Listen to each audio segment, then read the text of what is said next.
নর্মদেহার সিনোর জেলায় দত্ত মহারাজের আশ্রমে আমরা আছি। দত্ত ভগবান,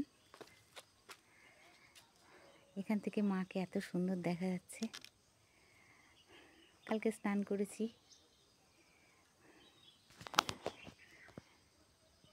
সব মাছ ধরার জন্যে আমরা ওই পারে দক্ষিণ তটে যেখানে ছিলাম সেই মন্দিরটাও এখান থেকে দেখা যাচ্ছে, কিন্তু এখন ক্যামেরায় এতটা আনতে পারছি না। দত্ত ভগবানের আশ্রমে আমরা আছি। চলো দত্ত ভগবানকে দেখাই।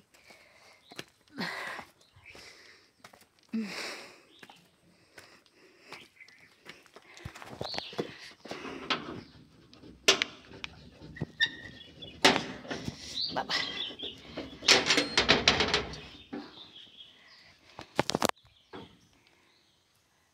দত্ত ভগবানের আশ্রমে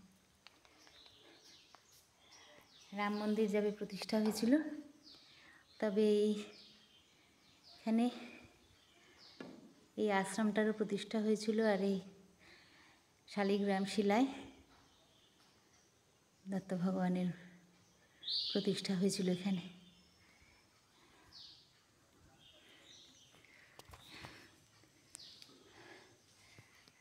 একই দিনে হয়েছিল। রামলালাও পাশেই আছে।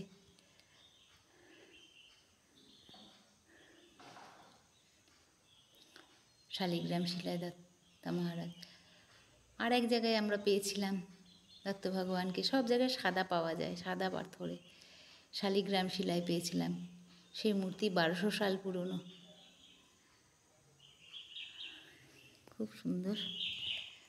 ঘরে বসে সব দর্শন করে নাও। हर हर नर्मदे हर, मातु गंगे हर, जटा शंकरी हर, ओम नमः पार्वती पतये, हर हर महादेव शंभो।